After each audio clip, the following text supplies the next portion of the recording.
Assalamualaikum warahmatullahi wabarakatuh.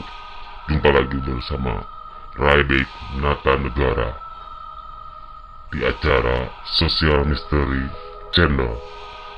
Sekarang saya akan menguak tentang misteri Sungai Citarum di Kota Bandung. Dan jangan lupa, jangan tonton video ini sendirian.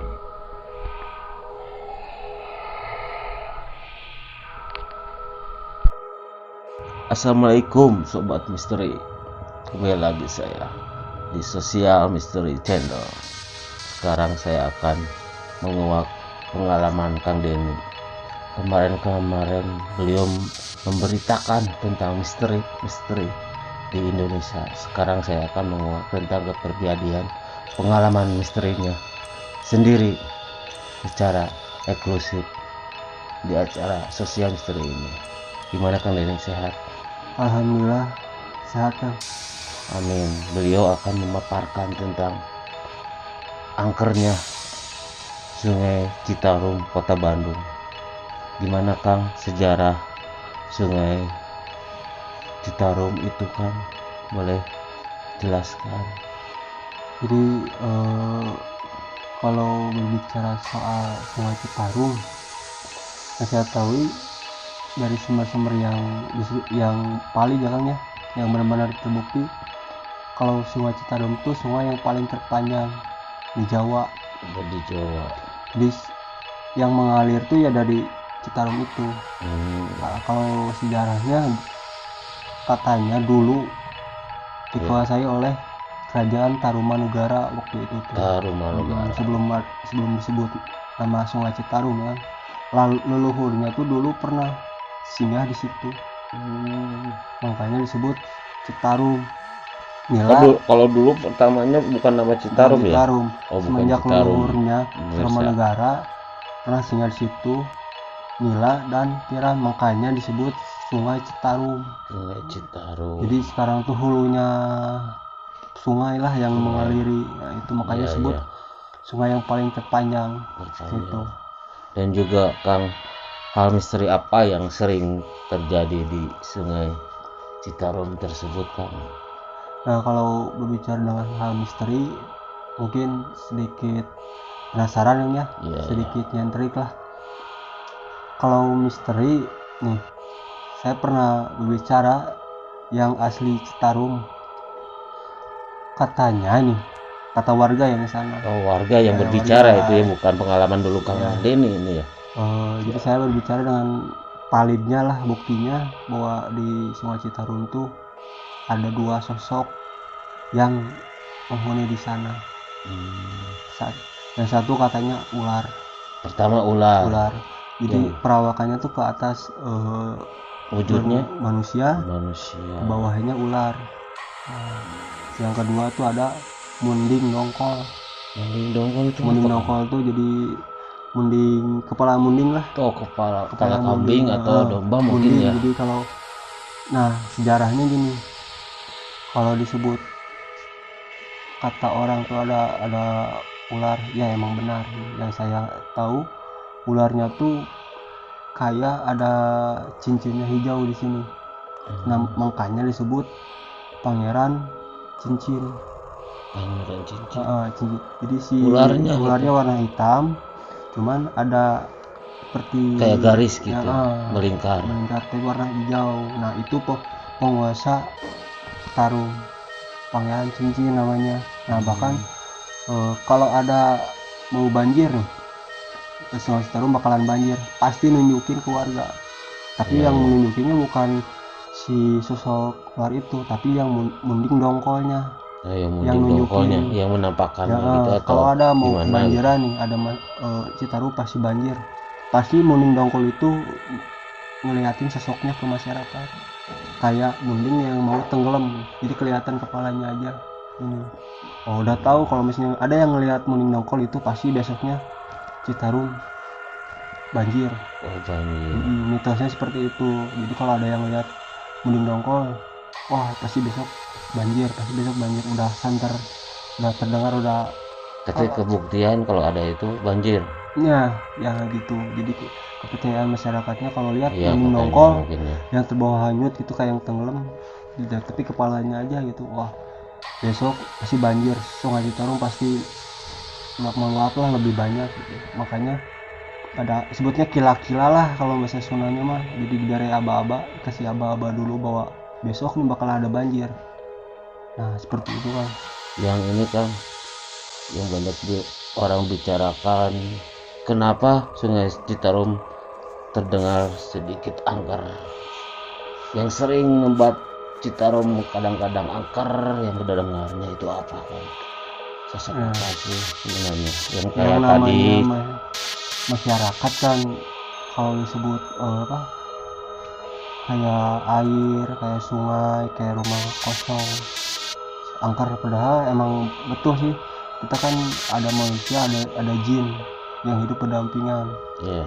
Nah mungkin jangankan di Sungai Citarum atau di rumah kosong, bahkan di rumah-rumah Sendiri ini juga juga pasti ada ada gitu. nah, seperti itu. Cuman yang disebut angker dalam artian angker tuh mungkin pernah ada yang meninggal di situ. Nah, Iya. tiba-tiba tenggelam, tiba-tiba ada yang meninggal. Mungkin masyarakat mengartikan itu Angker. seperti angker karena tumbal atau apa. Sebetulnya yang saya ketahui bukan tumbal, bukan apa, itu murni dari keteledoran manusia juga. Udah tahu mau banjir malah dekat ke sungai, itu ke bawah angus juga seperti itu. Iya. Dan bahkan Logikanya ya. ada ikan mas tapi setubuh bayi kan, besar katanya seperti itu. Nah di Citarum itu emang benar ada ikan yang perawakan tuh besar seperti bayi lah.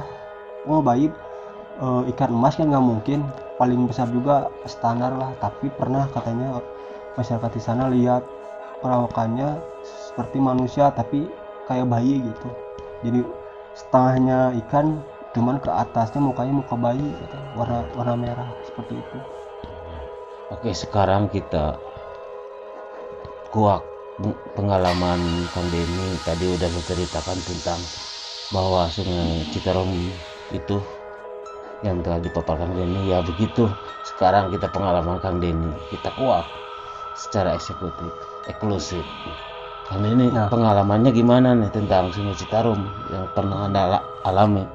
Silakan Kang. Ini sebenarnya kisah nyata, benar-benar kisah nyata saya, bahkan kisah nyata saya pernah diangkat di salah satu stasiun radio di Bandung. Ini kisah nyata yang benar saya alami. Kerjasama menceritakan juga. Jadi saya penasaran, katanya ada penghuni bernama Pangeran Cincin.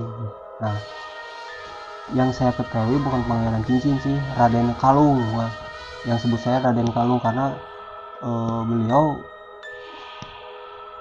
jadi membilangnya bahwa saya tuh Raden Kalung bukan Pangeran Cincin, tapi perawakannya kayak ciri-ciri sosoknya emang benar kata masyarakat, ada segelintas apalah kayak cincin di lehernya. Kalau badannya warna hitam tapi di sininya kayak cincin warna hijau terang seperti itu, dan ada mahkotanya, mahkota emas seperti itu. Kisah nyatanya saya pernah jam 1:30 malam ditelepon ayah saya lagi sakit, tapi yang nelponnya ibu tiri saya. Karena lihat jam 1:30 udah kemalaman atau apalah, mending sekarang aja, karena kan saya udah tahu tempatnya di situ, nggak mungkin berpindah-pindah kan. Kata saya tuh udahlah di sana. Jam 1:30 malam saya berangkat naik motor, tapi pas waktu masuk jembatan Citarum tiba-tiba motor saya mogok, bannya pecah, nggak ada bensin, padahal saya isi bensin full. Ya terpaksa saya dorong, tapi pas waktu mau keluar dari jembatan kayak angin yang mau ngedabrak ya. Nah yang saya tahu kalau misalnya ada yang kerasa angin kayak mau nabrak itu, kita bersentuhan dengan makhluk astral. Oh begitu ya. Jadi saya menerobos masuk astral itu, cuma saya lahawala aja lah, baca-baca sebisanya, nafsi kita mereka yang penting kita jangan saling mengganggu ya. Nah saya dorong motornya, di kejauhan saya lihat ada kayak warung, tapi warungnya warung bilik itu. Ya waktu warung kayak gubuk gitu ya dulu gubuk ya. kayak masa lalu gitu. Ya saya senang lah. Niat saya mau ngopi dulu atau istirahat dulu lah sana. Saya pesen kopi, yang keluar tuh kakek-kakek kayak umur berapa lah, 90-an lebih lah, bongkok, matanya udah pucat lah gimana. Saya nggak berpikir itu aneh atau apalah.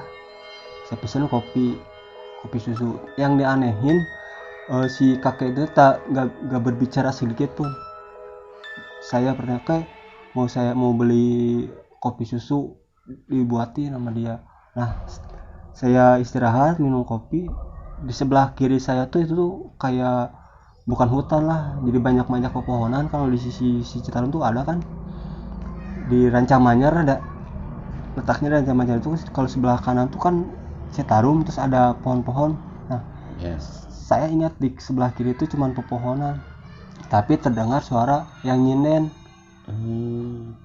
apa, manuk dadali Nyinden itu kayak kayak nyinden ya.